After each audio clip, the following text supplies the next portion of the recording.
اوكي الحمد لله. أعوذ بالله من الشيطان الرجيم. بسم الله الرحمن الرحيم.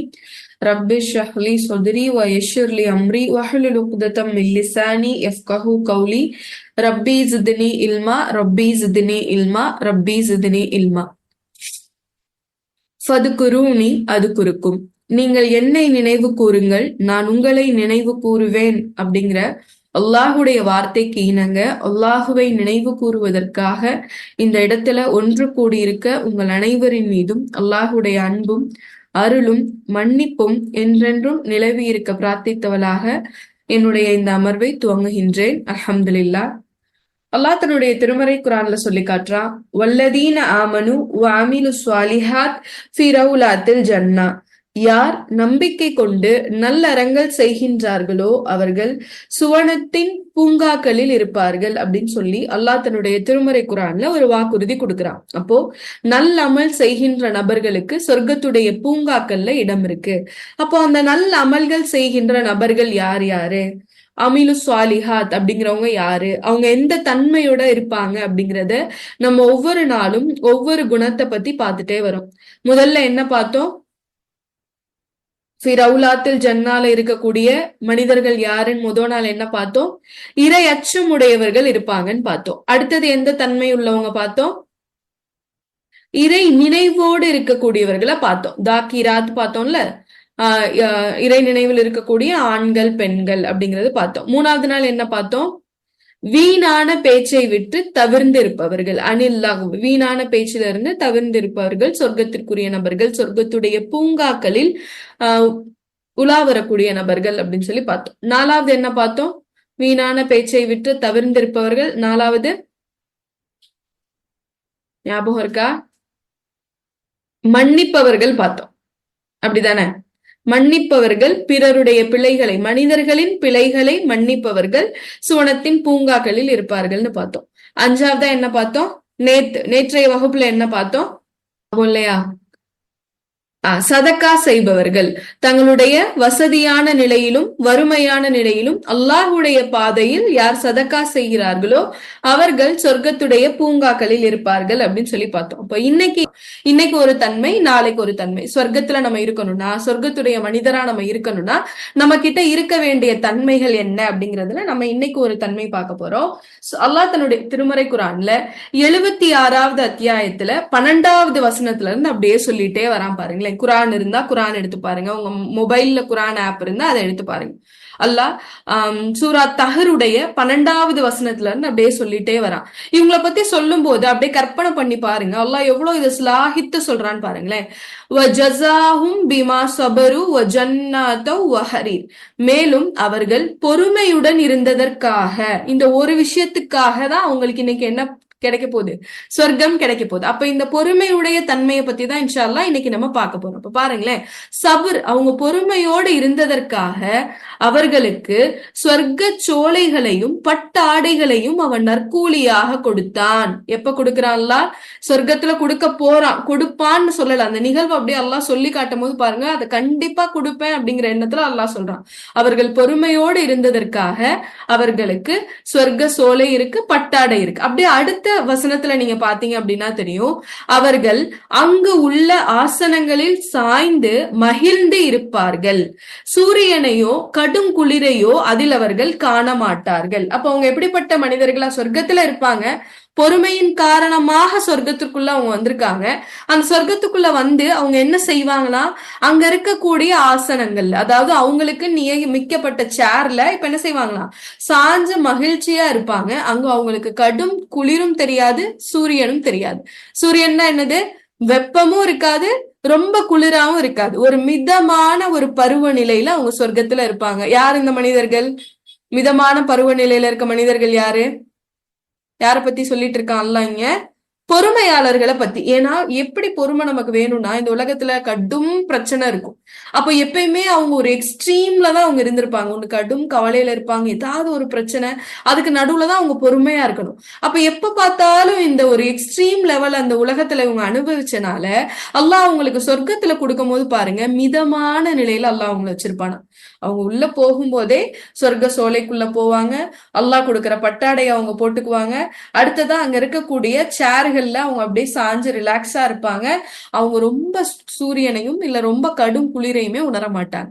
ஒரு மிதமான பருவநிலையில அல்லாஹ் அவங்கள வச்சிருப்பாங்க. அடுத்து பாருங்க, மேலும் அதன் மர நிழல்கள் அவர்கள் மீது நெருங்கியதாக இருக்கும். மர நிழல்கள் எப்படி இருக்குமா?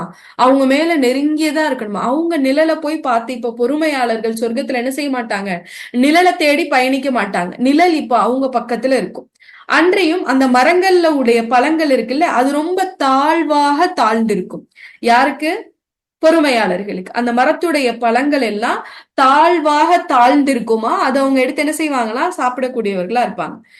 வெள்ளி பாத்திரங்களையும் பளிங்கு கிண்ணங்களையும் கொண்டு அவர்கள் மீது சுற்றி கொண்டு வரப்படும். அப்போ அந்த பொறுமையாளர்கள் சொர்க்கத்துடைய தோட்டங்கள்ல உட்கார்ந்து இருக்கும் பொழுது அவங்கள சுத்தி இந்த பளிங்கு கிண்ணங்களும் வெள்ளி கிண்ணங்கள்லையும் பானங்கள் கொண்டு கொண்டு வருவாங்களாம். வெள்ளியிலால் ஆன பளிங்கை போன்ற தெளிவான கிண்ணங்கள், அவற்றை தக்க அளவாக அமைத்திருப்பார்கள். தக்க அளவாக அமைத்திருப்பார்கள்னா எப்படி?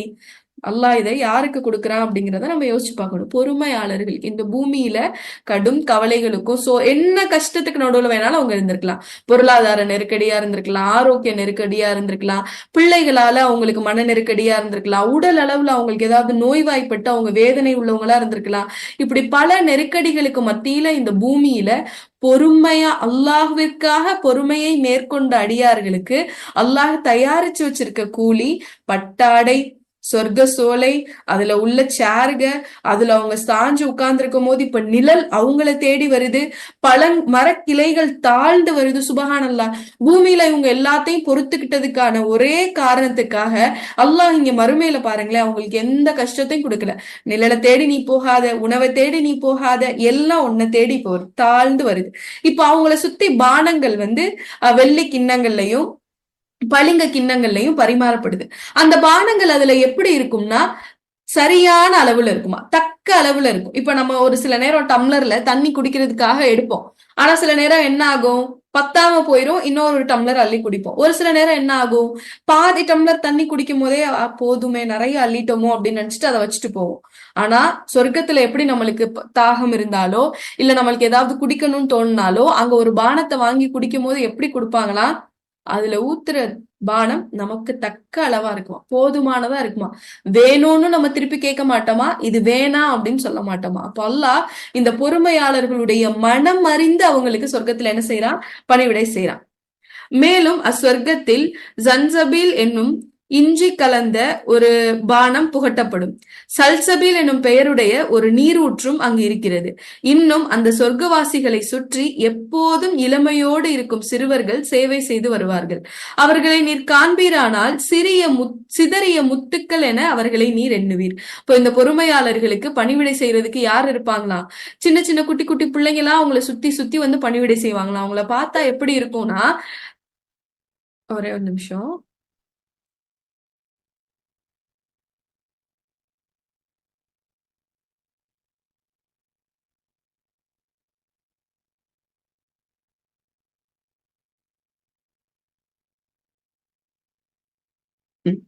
அப்போ அவங்கள பார்க்கும்போது அவங்கள சுத்தி பணிவிடை செய்யக்கூடிய அந்த மனிதர், அந்த சிறுவர்களை பார்க்கும்போது எப்படி இருக்கும்னா, ஒரு மாலையிலிருந்து முத்து சிதறியது போல இருக்குமா.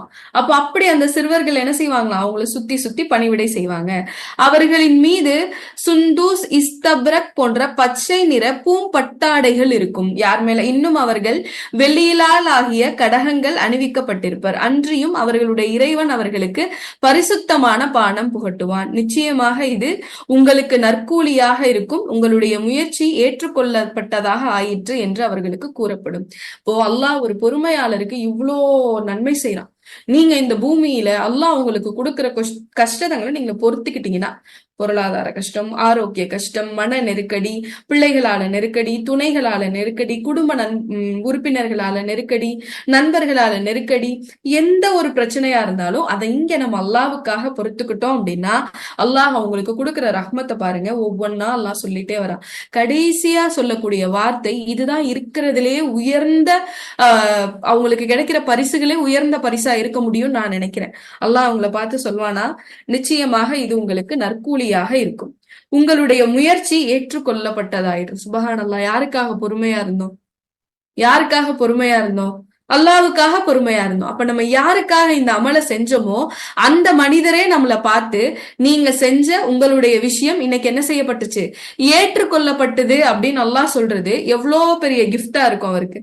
அப்போ இந்த பொறுமையாளர்களை பார்த்து அல்லாஹ் சொல்றான், உங்களுக்கு இதெல்லாம் தரேன் அப்படின்னு சொல்லி. இப்ப இன்னைக்கு இத பத்தி தான் இன்ஷா அல்லாஹ் நம்ம பார்க்க போறோம். இந்த பொறுமையாளர்கள், சொர்க்கத்துக்குரிய இந்த பொறுமையாளர்களா நம்ம மாறணும் அப்படின்னா அல்லாஹ் சொல்லக்கூடிய இந்த இந்த ஆஹ் அருட்கொடைகளை எல்லாம் அனுபவிக்கணும்னா நம்மளுடைய இறைவன் நம்மளை பார்த்து, இங்க வாங்க, உங்களுடைய முயற்சி எல்லாத்தையும் நான் ஏத்துக்கிட்டேன், நீங்க பூமியில நீங்க பட்ட எல்லா கஷ்டத்தையும் நான் இப்ப அக்செப்ட் பண்ணிக்கிட்டேன் அப்படின்னு நம்ம சொல்லணும்னா நம்ம இந்த பூமியில எப்படிப்பட்ட பொறுமையாளர்களா வாழணும் அப்படிங்கறதா இன்ஷா அல்லாஹ் இன்னைக்கு நம்ம பார்க்க போறோம். எவ்வளவு பெரிய விஷயம். இப்ப நம்ம ஒரு ஆபீஸ்ல நம்ம வேலை பார்க்கறோம்னு வச்சுக்கோங்களேன், இல்ல ஒரு ஸ்கூல்ல நீங்க டீச்சரா இருக்கீங்க, இல்ல ஒரு ஆபீஸ்ல வேலை பாக்குறீங்க, நாள் ஃபுல்லா அவங்களுக்காக பணிவிடை செய்றீங்க. வெறும் சம்பளம் மட்டும் வாங்கிக்கிட்டே இருந்தா நம்மளுக்கு சந்தோஷமா இருக்குமா? இல்ல சம்பளம் வாங்குறதை விட உங்களை கூப்பிட்டு இவர் சிறந்த பணியாளர் அப்படின்னு அடையாளப்படுத்துறது சந்தோஷமா இருக்குமா? நீங்க செய்யற வேலையெல்லாம் எனக்கு ரொம்ப பிடிச்சிருக்குங்க அப்படின்னு சொல்றது நம்மளுக்கு சந்தோஷமா இருக்குமா? நம்ம சம்பளம் வாங்கின அன்னைக்கு இருந்த மகிழ்ச்சியை விட, முதல்ல கை நீட்டி சம்பளம் வாங்கினதை விட இருந்த மகிழ்ச்சியை விட நம்மளுடைய வேலையை நம்மளுடைய எஜமானர் அங்கீகரிக்கும் போது இருக்கும். நம்ம சாப்பிடுற சாப்பாடை சும்மா வச்சோடனே சாப்பிட்டுட்டு வேஸ்ட் பண்ணாம சாப்பிட்டுட்டு போறதை விட நீங்க சமைச்ச உணவு நல்லா இருக்கு அப்படின்னு சொல்லும் போதுதான் நம்மளுக்கு மகிழ்ச்சியா இருக்கும். அப்போ அல்லாஹ் இந்த பொறுமையாளர்களுக்கு இந்த வார்த்தையை கொடுக்குறான். நீங்க உலகத்துல பட்ட எல்லா கஷ்டத்தையும், உங்களுடைய எல்லா வேலையும் நான் ஏத்துக்கிட்டேன் அப்படின்னு அல்லாஹ் சொல்வானா? சுபஹானல்லாஹ். அப்போ இந்த தன்மை நமக்கு வரணும். நம்மளை பார்த்து அல்லாஹ் இந்த வார்த்தையை சொல்லணும்னா நம்ம எப்படிப்பட்ட மனிதர்களா இந்த பூமியில வாழணும்? பொறுமையை பத்தி இஸ்லாம் நம்மளுக்கு என்ன சொல்ல வருது, அல்லாஹ்வும் அல்லாஹ்வுடைய தூதரும் நம்மளுக்கு எதை கட்டளை இடுறாங்க அப்படிங்கிற விஷயத்தான் இன்ஷா அல்லாஹ் இன்னைக்கு நம்ம ஒன்னொன்னா பார்க்க போறோம். பொறுமையை பொறுத்த வரைக்கும் நீங்க குரான்ல எடுத்து பாத்தீங்கன்னா அல்லாஹ் நிறைய இடங்கள்ல சொல்லியிருப்பான். 100க்கு மேற்பட்ட இடங்கள்ல அல்லாஹ் பொறுமையை பத்தி குரான்ல சொல்லிட்டே வரான். பொறுமைக்கு அல்லாஹ் பயன்படுத்துற வார்த்தை என்ன? என்ன வார்த்தை அல்லாஹ் பயன்படுத்துறான் பொறுமைக்கு குரான்ல?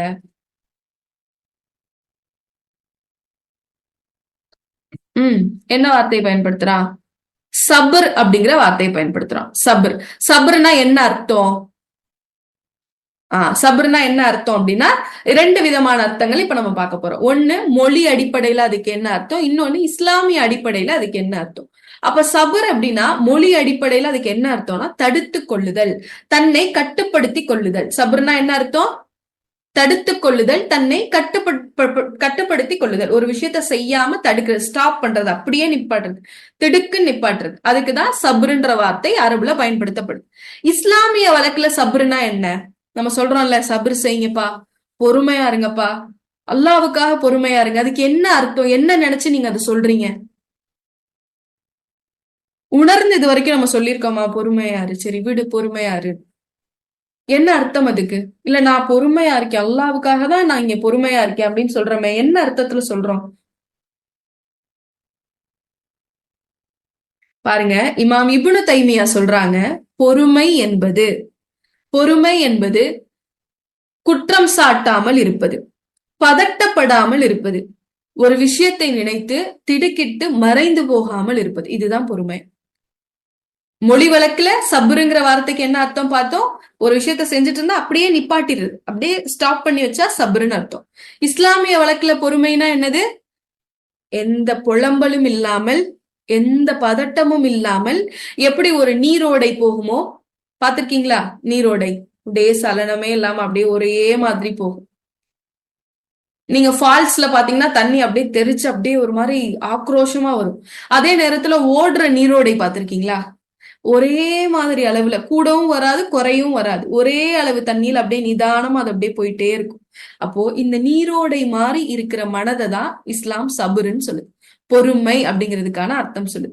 நம்ம இன்னைக்கு பொறுமையா இருங்க, பொறுமையா நான் இருக்கேன்னு சொல்றோமே, இந்த அடிப்படையில இருக்கமா? புலம்பாம, பதட்டப்படாம. ஒரு மனிதர் பதட்டப்பட்டாரு, எல்லாத்தையும் நினைச்சு திடுக்கிடுறாருன்னா அவர்கிட்ட பொறுமை இல்லைன்னு அர்த்தம்னு சொல்றாங்க அறிஞர்கள். ஏன்னா ஒரு பொறுமையாளருடைய மனசுல இந்த பதட்டமும் திடுக்கிடுதலும் வரவே வராது. இப்னு மசூத் ரலியல்லாஹு அன்ஹு சொல்லும் போது சொல்றாங்க, பொறுமை என்பது ஈமானில் பாதி. ஈமான்ல பாதி ஆயிருச்சு பொறுமை. நீங்க அல்லாஹுவை நீங்க நம்புறதும் அல்லாஹ்வுக்கு கட்டுப்படுறதுலயும் பாதி இப்போ என்னதானா, பொறுமை தானா. இப்போ பொறுமையா இல்லாத அடியார்கிட்ட ஈமான் இல்ல அப்படின்னு சொல்றாங்க. நான் அல்லாஹ்வை நம்புறேன் ஆனா எனக்கு பொறுமை இல்லைன்னா என்ன அர்த்தமா, நம்மளுக்கு ஈமான் இல்ல அப்படின்னு அர்த்தம். இப்போ இதுதான் பொறுமைக்கு இஸ்லாம் சொல்லக்கூடிய விளக்கம்.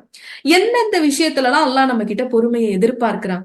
இவ்ளோ கூலிகளை நம்மளுக்கு வாரி வழங்குறான்ல, அப்ப நம்ம கிட்ட இருந்து அல்லாஹ் ஏதாவது எதிர்பார்க்கணும்ல. எப்படிலாம் பொறுமையா நம்ம இருக்கணும்னு அல்லாஹ் எதிர்பார்க்கிறான்? எந்தெந்த விஷயங்கள்ல நம்ம பொறுமையா இருக்கணும்னு அல்லாஹ் எதிர்பார்க்கிறான்? எந்த விஷயங்கள்ல நம்ம பொறுமையா இருக்கணும் அல்லாஹ் நம்ம கிட்ட எதிர்பார்க்கிறானா? முதல்ல பாருங்களேன், அவனை வணங்கக்கூடிய விஷயங்களில் நாம் பொறுமையாக இருக்கணும். கோபம், ஓகே, அதெல்லாம் அடுத்த அந்த நற்பண்புகள்ல வந்துரும். அவனை வணங்கக்கூடிய விஷயங்கள்ல நம்ம பொறுமையா இருக்கணும்னு அல்லாஹ் நம்ம கிட்ட எதிர்பார்க்கிறான். இப்போ பொறுமை 3 விஷயங்கள்ல ஒரு முஹ்மீன் மேற்கொள்ளணும். நமக்கு தெரிஞ்ச பொறுமை எல்லாம் கஷ்டத்தின் போது பொறுமை பேசுறோம்ல, அது மட்டும் இல்ல. 3 விதமான பொறுமைகளை ஒரு இறை நம்பிக்கையாளர் கிட்ட இருந்து அல்லாஹ் எதிர்பார்க்கிறான். அதுல முதலாவது பொறுமை என்னன்னா, அல்லாஹுவை வணங்குவதில் உள்ள பொறுமை. அல்லாஹுவை எப்படி பொறுமையா வணங்குறது? வணக்கத்துல எப்படி பொறுமை இருக்கு?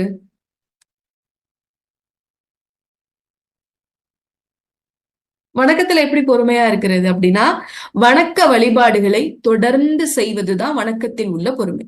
நம்ம தொழுகுவோம், ஆனா கொஞ்ச நாள்ல அந்த தொழுகையில என்ன போயிரும்? இன்ட்ரெஸ்ட் போயிரும், ஈடுபாடு போயிரும், அதை நம்ம அப்புறம் விட்டுருவோம். அப்போ அப்படி இல்லாம நம்மளுடைய வணக்க வழிபாடுகள் எப்படி இருக்கணுமா, தொடர்ச்சியா இருக்கணும். ஒரே மாதிரி அல்லாஹ்விற்காக செய்யணும். அதுதான் நம்மளுடைய இபாதத்துல உள்ள பொறுமை. எப்ப விட்டுறக்கூடாது? நம்மளுக்கு தேவையான விஷயங்கள் கிடைக்கலன்னும் போது நம்மளுடைய இபாதத்தை விட்டுறக்கூடாது. அல்லாஹ் நம்ம கேட்ட பிரார்த்தனைகளை அங்கீகரிக்கல அப்படின்னு சொல்லி நம்மளுடைய இபாதத்துகளை விட்டுறக்கூடாது. அப்போ ஒரு இறை நம்பிக்கையாளர் முதல்ல கடைபிடிக்க வேண்டிய சப்ரு. அல்லாஹுடைய இந்த கூலிகளை எல்லாத்தையும் சொர்க்கத்துல அடையணும்னா அவர் முதல்ல எந்த விஷயத்துல பொறுமையா இருக்கணும்னா, அவனுடைய வணக்க வழிபாடுகள்ல பொறுமையா இருக்கணும். நிதானமா தொழுவது, நிதானமா குரான் ஓதுவது, நிதானமாக நோன்பு வைப்பது, எல்லா விஷயத்திலையும் அல்லாஹுடைய இபாதத்துகள் அனைத்திலையும் பொறுமையா இருப்பது.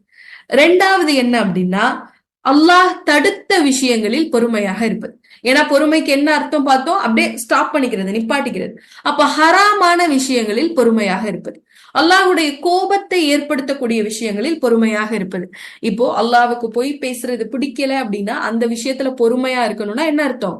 அப்படியே பொய்ய ஸ்டாப் பண்ணணும்னு அர்த்தம். அல்லாஹ்வுக்கு புறம் பேசுவது பிடிக்கலன்னா அந்த விஷயத்துல பொறுமையா இருக்கணும்னா என்ன அர்த்தம்? அந்த செயல் அப்படியே ஸ்டாப் பண்ணணும்னு அர்த்தம். அல்லாஹுக்கு வீணான விஷயங்கள்ல ஈடுபடுறது பிடிக்கல அப்படின்னா அந்த விஷயத்துல எப்படி நான் பொறுமையா இருக்கணும்? அதை நான் அப்படியே நிப்பாட்டணும். அல்லாஹுக்கு வட்டி வாங்குறது பிடிக்கலன்னா அந்த விஷயத்த நான் அப்படியே நிப்பாட்டணும். அல்லாஹ்வுக்கு செல்வத்தை வீண் விரயம் செய்யறது பிடிக்கலன்னா அதை நான் அப்படியே நிப்பாட்டணும். இப்ப இதுதான் உங்களுடைய செயல்கள்ல உள்ள பொறுமை. இந்த பொறுமையையும் அல்லாஹ் ஒரு இறை நம்பிக்கையாளர் கிட்ட இருந்து எதிர்பார்க்கிறான். இப்ப என்ன பொறுமை பார்த்தோம்? அவனை வணங்குவதுல நமக்கு பொறுமை வேணும். நிதானமான தொழுகைகள், நிதானமான குரான் ஓதுதல், நிதானமான இரவு தொழுகைகள், உலமாற சதக்காக்கள், அதை தொடர்ந்து செய்யக்கூடிய அமல்கள், இதெல்லாம் தான் இபாதத்துல உள்ள பொறுமை. 2வது என்ன பொறுமை பார்த்தோம்? அல்லாஹ் தடுத்த விஷயங்களில் பொறுமையாக இருத்தல். அல்லாஹ் தடுத்ததை செய்யாம இருந்து பொறுமையாக இருத்தல். 3வது விதமான பொறுமைதான் அல்லாஹ் நமக்கு ஏற்படுத்துகின்ற கஷ்டங்களில் பொறுமையாக இருக்கு. இப்போ ஒருத்தவங்க சொன்னாங்கல்ல, கோபப்படும் போது பொறுமையாக இருக்கணும். இப்ப இதெல்லாம் எதுல வந்துரும்னா அல்லாஹ் தடுத்த விஷயங்கள்ல பொறுமையாக இருத்தல்ல வந்துடும். அல்லாஹ் ஒரு இறை நம்பிக்கையாளருக்கு கோபம் ஆகுமானது இல்ல அப்படின்னு சொல்றான். கோபத்தை அடக்கி கொள்பவன் தான் வீரன். அப்ப கோபத்தை நான் நிப்பாட்டுறது நான் என்னுடைய செயல்கள்ல காட்டுற பொறுமை, அல்லாஹ் தடுத்த விஷயங்கள்ல காட்டுற பொறுமை. 3வது தான் நம்மளுக்கு பெரும்பாலும் தெரிஞ்ச பொறுமை. அல்லாஹ் நமக்கு ஏற்படுத்துற சோதனைகளில் பொறுமையாக இருத்தல். அல்லாஹ் நமக்கு ஏற்படுத்துற சோதனைகளின் போது பொறுமையாக இருத்தல். இந்த பொறுமை தான் நம்மளுக்கு பெரும்பாலும் தெரியும். இதை பத்தி தான் நம்ம நிறையவும் பேசியிருப்போம். இப்ப சோதனைகள்ல நம்ம பொறுமையா இருக்கணும்னா எந்தெந்த விதமான சோதனைகள்ல நம்ம பொறுமையா இருக்கணும்? அல்லாஹ் அதையும் ஒரு இறை நம்பிக்கையாளர்கிட்ட எதிர்பார்க்கிறான். அல்ல நீங்க சும்மா பொறுமையா இருந்தா உங்களுக்கு சொர்க்கம்னு சொல்லிடல. எந்தெந்த விஷயங்கள்ல நீங்க பொறுமையா இருந்தா, நம்ம முன்னாடி சொன்னோம்ல இந்த சொர்க்கத்துடைய கூலிகள் எல்லாம் கிடைக்கும் அப்படின்னு அல்லாஹ் நம்ம கிட்ட சொல்றான். எதுல சொல்றான்னு பாருங்களேன். சூரா பக்ராவுடைய 155வது வசனத்தை எடுத்து பார்த்தா நமக்கு தெரியும். நிச்சயமாக நாம் உங்களை ஓரளவு அச்சத்தாலும், அச்சம்னா எப்படி இருக்கும்? அச்சம் எப்படி இருக்கும்? மனச போட்டு கவலையாக்கும், அழுத்தும், பாரமாக்கும், பயமா இருக்கும், பதட்டத்தை ஏற்படுத்தும்.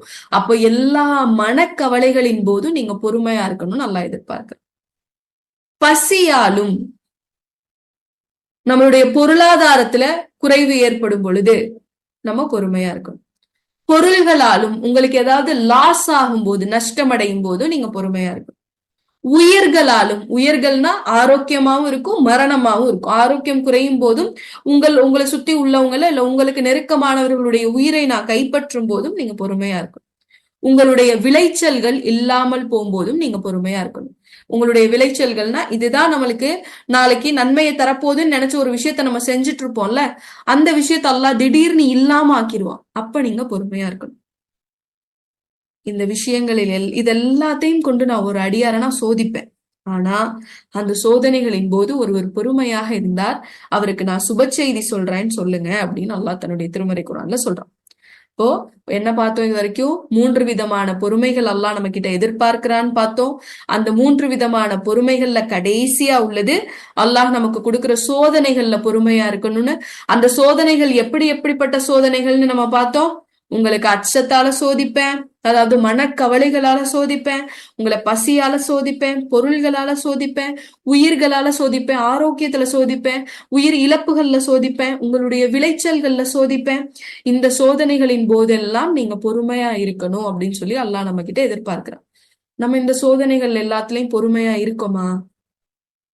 பொறுமையா இருக்க அட்லீஸ்ட் முயற்சியாவது பண்றோமா? அல்லாஹ் விரும்புற மாதிரி நம்ம பொறுமையா இருக்கோமா? இப்படி இருந்தாதான் நம்ம இந்த சொர்க்கத்திற்குரிய மனிதர்களா மாற முடியும். பாருங்க, இப்போ எப்படி பொறுமையா இருக்கணும், யார மாதிரி நம்ம பொறுமையா இருக்கணும் அப்படிங்கிற ரெஃபரன்ஸையும் எல்லாம் நம்மளுக்கு காட்டுறான். நீங்க நபிமார்களை போல பொறுமையாக இருங்கள். அல்லாஹ் உங்களுடைய வரலாறெல்லாம் நமக்கு சொல்லி காட்டுறதுடைய நோக்கம் அதுதான். நபிமார்களை போல பொறுமையாக இருங்கள்னு சொல்றான். எங்கேயாவது எந்த நபிமாராவது தனக்கு ஏற்பட்ட கஷ்டத்தின் போது அழுது புலம்பி தீர்த்ததை பார்த்திருக்கீங்களா? போய் ஒவ்வொரு மனிதர்கிட்டயா முறையிடுறத பாத்திருக்கீங்களா? இல்ல எனக்கு இது வேணான்னு விரண்டு ஓடுறத பாத்திருக்கீங்களா? இல்ல. என்ன செஞ்சாங்க அவங்க? அல்லாஹ் கிட்ட உதவி தேடி அமைதியா இருந்தாங்க. அப்போ இப்படிப்பட்ட பொறுமையாளர்களா இருங்கன்றதையும் அல்லாஹ் நம்மளுக்கு சொல்லி காட்டுறான். இப்ப எப்படிலாம் சோதிப்பேன்னு சொல்றான், அந்த சோதனையில எல்லாம் நீங்க பொறுமையா இருக்கணும்னு சொல்றான். அது யார் மாதிரி பொறுமையா இருக்கணும்னு சொல்றான்? நபிமார்கள் மாதிரி பொறுமையா இருக்கணும்னு சொல்றான். அப்போ புதுசா ஒண்ணும் இந்த விஷயம் நம்மளுக்கு இல்ல. புதுசா ஒண்ணும் இந்த விஷயம் நம்மளுக்கு என்ன செய்யல, வரல. இப்போ உங்களுக்கு முன்னாடியே ஒரு சிலர் இதே மாதிரிதான் இருந்தாங்க. அவங்க எப்படி பொறுமையை மேற்கொண்டாங்களோ அது போலவே நீங்களும் பொறுமையை மேற்கொள்ளுங்கள் நல்லா சொல்றோம். பாருங்க, அடுத்து இந்த பொறுமையா நம்ம இருக்கிறதால நம்மளுக்கு என்னென்ன நன்மை? நம்ம பொறுமைசாலிகளா இருக்கிறதால நமக்கு ஏற்படுற கஷ்டங்களையும் சோதனைகளையும் சகிச்சுட்டு நம்ம அமைதியா இருக்கோம்ல, அல்லாஹுக்காக நம்ம பொறுத்து போறோம்ல, அப்படி பொறுத்து போறதால அல்லாஹ் நம்மளுக்கு என்னென்ன நற்கூலிகள் தர்றான் அப்படிங்கிறத பாருங்க. முதலாவது நற்கூலி என்னன்னா, நம்மளுடைய பாவங்கள் மன்னிக்கப்படுகிறது. அல்லாஹ்வுக்காக நம்ம எந்த அமல் செஞ்சாலும் அதுல அல்லாஹ் என்ன செஞ்சிருவான்? நம்மளுடைய பாவங்களை மன்னிச்சிருவான். நபி ஸல்லல்லாஹு அலைஹி வஸல்லம் அவங்க சொல்றாங்க, ஒரு இறை நம்பிக்கையாளருக்கு ஏற்படுற அசௌகரியம், அவருடைய மனக்கவலை, உடல் கவலை, அவர் கால்ல குத்தக்கூடிய ஒரு சின்ன முள், இதனால அவருக்கு ஏற்படுற வலி, இது எல்லாத்துக்கும் பகரமாக அல்லாஹ் அவருடைய பாவங்களை மன்னிக்காமல் இருப்பதில்லை. இப்போ ஒரு மனிதர் பொறுமையா இருந்தாருன்னா அதுக்கு உள்ள நிறைய விஷயம் போகும். பொறுமைங்கிறது நம்ம வார்த்தையில சொல்ற மாதிரி ரொம்ப சாதாரணமான விஷயமா? அதுக்கு பின்னாடி ஒரு பெரிய ப்ராசஸ் இருக்கு. நிறைய கண்ணீர் இருக்கு, நிறைய கவலை இருக்கும், நிறைய ஏமாற்றம் இருக்கும், நிறைய எதிர்பார்ப்பு இருக்கும். இதுக்கு எல்லாத்துக்கும் முன்னோடியாதான் பொறுமை நிக்கும். அப்போ இவர் இவ்வளோ கஷ்டங்களை தாங்கிக்கிறதால அல்லாஹ் அவருக்கு முதல்ல கொடுக்கிற கூலி என்ன தெரியுமா? அவருடைய பாவங்களை மன்னிக்கிறான். அடுத்து ரசூலுல்லாஹ் சொல்றாங்க, ஒரு மனிதருக்கு அல்லாஹ் கொடுக்கக்கூடிய அன்பளிப்பிலேயே சிறந்த அன்பளிப்பு எது தெரியுமா? பொறுமைதான். அல்லாஹ் ஒரு அடியாருக்கு கொடுக்கக்கூடிய அன்பளிப்பிலேயே சிறந்த அன்பளிப்பு என்னதானா? பொறுமைதானா? இப்ப நம்ம பொறுமையா இருக்கோம்னு வச்சுக்கோங்களேன். நீங்க இப்ப உங்களை நினைச்சு நீங்க கவலைப்பட தேவையில்லை. என்னால எதுவுமே செய்ய முடியலையே, நான் பொறுமையா மட்டும்தானே இருக்கேன் அப்படின்னு நீங்க கவலைப்பட தேவையில்லை. ஏன்னா அல்லாஹ் கொடுத்த அன்பளிப்பு அது. அல்லாஹ் அது அப்படிதான் சொல்லி காட்டுறான். நபி ஸல்லல்லாஹு அலைஹி வஸல்லம் அவங்க அப்படிதான் சொல்றாங்க. ஒரு அடியாருக்கு அல்லாஹ் கொடுக்கக்கூடிய அன்பளிப்பிலேயே சிறந்த அன்பளிப்பு என்ன தெரியுமா? அவர் பொறுமையோடு இருத்தல். ஏன்னா இவர் இப்ப பொறுமையா இருந்துட்டாருன்னா அல்லாஹ்வுடைய அன்புக்குரியவரா மாறிடுவாரு, அல்லாஹ்வுக்கு நெருக்கத்திற்குரியவரா மாறிடுவாரு, அல்லாஹ்வுடைய சொர்க்கத்திற்குரியவரா மாறுறாரு. அதுதான் பெரிய அன்பளிப்பு, சிறந்த அன்பளிப்புன்னு ரசூலுல்லாஹ் சொல்லிக்காட்டு. அடுத்து பாருங்க, இந்த பொறுமையோட இருக்கிற நபர்களுக்கு அல்லாஹ் சொல்லக்கூடிய நன்மை என்னன்னா, அவர்களுக்கு சொர்க்கத்தை தருகின்றேன் அல்லாஹ் சொல்றான். ஒரு ஹதீஸ் நபி ஸல்லல்லாஹு அலைஹி வஸல்லம் சொல்றாங்கல்ல, என்னுடைய அடியார்ல அல்லாஹ் சொல்றானா, என்னுடைய அடியார்ல ஒருத்தருக்கு அவருக்கு விருப்பமான பொருளான இந்த 2 கண்ணையுமே நான் அவர்கிட்ட இருந்து எடுத்துட்டேன். அந்த 2 கண்ணுக்கு பகரமா அவருக்கு நான் சொர்க்கத்தை தரேன். எப்பனா அவர் பொறுமையாக இருக்கும்போது, அந்த இழப்புல அவர் அமைதியா இருக்கும் பொழுது நான் அவருக்கு சொர்க்கத்தை தரேன். ஒரு மனிதருடைய விருப்பத்திற்குரிய நெருக்கமான நபரை நான் அவர்கிட்ட இருந்து பிரிச்சுட்டேன் மரணத்தின் மூலமா. அப்போது அவர் பொறுமையாக இருந்தால் அல்லாஹ் சொல்றான், இந்த நபருக்கு நான் சொர்க்கத்தை தரேன். இப்ப பொறுமையுடைய இன்னொரு நன்மை, அது நம்மள சொர்க்கவாசியா மாத்து. அதே போல அல்லாஹ் இந்த இன்னொரு பொறுமையாளர்களுக்குரிய நன்மையை சொல்லும் போது சொல்றான், 39வது அத்தியாயத்துடைய 10வது வசனத்துல சொல்லும் போது, பொறுமையாளர்களுக்கு நான் கணக்கின்றி கூலி தருகிறேன். ஏன் கணக்கின்றி கூலி? ஏன் கணக்கின்றி கூலி? வேற ஏதாவது ஒரு அமலுக்கு அல்லாஹ் இப்படி ஒரு கூலி சொல்லி நீங்க பாத்திருக்கீங்களா? நோன்புக்குரிய கூலி அதை நான் வச்சிருக்கேன்னு சொல்றான். சதக்கா செஞ்சா அதை இரட்டிப்பாக்கி தரேன், பன்மடங்கு ஆக்கி தரேன்னு சொல்றான். கணக்கின்றி கூலி தரானா பொறுமையாளர்களுக்கு. ஏன்? ஏன்னா அவங்க பொறுமையா இருக்கும்போது அவங்க பட்ட மனவேதனை எந்த அளவுகோலை வச்சும் அளக்க முடியாது. இப்போ நமக்கு கை வலிக்குதுன்னு வச்சுக்கோங்களேன், அந்த வலி சொல்லலாம். கை வலிக்குதுன்னு நான் உங்ககிட்ட சொன்னேன்னா உங்களால உணர முடியும் அந்த கை வலி எப்படி இருக்கு. தலை வலிக்குதுன்னு சொன்னேன்னா அதை உங்களால ஓரளவாவது உணர முடியும். எனக்கு மனசு கஷ்டமா இருக்குன்னு சொன்னா அதை நம்மளால உணர முடியுமா? எனக்கு இந்த ஒரு பிரச்சனை நடந்துருச்சு, இதனால என் மனது கஷ்டமா இருக்குன்னு சொன்னா அந்த கஷ்டத்தை நம்மளால உணர முடியுமா? உணரவே முடியாது. அது அல்லாஹ் மட்டும்தான் உணர முடியும்னு அல்லாஹ் சொல்றான். உங்களுடைய மனவேதனைகளை நான் அறிகிறேன். அப்போ ஒரு மனிதர் பொறுமையா இருக்கும்போது அவர் எண்ணற்ற கவலைகளுக்கு உள்ளாகிறார், கணக்கின்றி கஷ்டத்துக்கு உள்ளாகிறார். ஏன்னா அவர் அல்லாவுக்காக பொறுமையா இருக்கிறது சாதாரண விஷயம் இல்லை. மத்தவங்க எவ்வளவு பேசினாலும் இப்ப அவர் அமைதியா இருப்பாரு, எவ்வளவு துன்புறுத்தினாலும் இவர் அல்லாவுக்காக பொறுமையா இருக்கிறார். சாதாரண விஷயம் இல்லைல்ல. அப்போ அந்த மனது எண்ணற்ற கவலைக்கு உள்ளாகிறதால அல்லாஹ் சொல்றான் கணக்கின்றி கூலி. நீங்க குரான்ல வேற எந்த இடத்துலயும் எந்த அமலுக்கும் இந்த கூலியை நீங்க பார்க்கவே முடியாது. கணக்கின்றி கூலின்ற வார்த்தை பொறுமையாளர்களுக்கு மட்டுமே அல்லாஹ் பிரத்யேகமா பயன்படுத்துறான். ஏன்னா அவருடைய உள்ளம் எண்ணற்ற வேதனைகளையும் சொல்லிலடங்காத வழிகளையும் அனுபவிக்கிறதால அல்லாஹ் உங்களுக்கு இந்த கூலி. இது வரைக்கும் மன வலி இவ்வளவுதான் இருக்கும்னு யாராலையும் மெஷர் பண்ணதே இல்லை. ஒரு பிரசவத்துடைய வலியை கூட ஒப்பிட்டு சொல்றாங்க. இத்தனை எலும்புகள் ஒரே நேரத்துல உடைஞ்சு நொறுங்குனா என்ன வலி இருக்குமோ அந்த வலி பிரசவ வேதனை கொடுக்குதுன்னு. ஆனா எந்த வலியை இது வரைக்கும் யாருமே உணரவே முடியல, அளக்கவே முடியலன்னா ஒரு மனிதருக்கு ஏற்படுற மனவலி. இப்போ அந்த மன கஷ்டத்தின் போது அவர் பொறுமையா இருக்கிறதால அல்லாஹ் அவருக்கு கணக்கின்றி கூலி தரதா தன்னுடைய திருமறை குரான்ல சொல்லும். அதே போல இன்னொரு ஒரு கூலியா அல்லாஹ் சொல்லும் போது சொல்றான், சூரா ஃபுர்கானுடைய 75வது வசனத்துல அல்லாஹ் சொல்றான், அந்த மனிதருக்கு நாம் மாளிகைகளை கொடுக்கிறோம். பொறுமையாளர்களுக்குன்னே பிரத்யேகமா அல்லாஹ் மாளிகைகளை தயார்படுத்தி வச்சிருக்கான். அந்த மாளிகைகளை நம்ம கொடுக்கிறோம். அவங்க சொர்க்கத்துக்குள்ள போகும்போது அவங்களுக்கு வாழ்த்தும் சலாமும் சொல்லப்படும். சலாம்னா என்னது? சலாம்னா என்ன அர்த்தம்?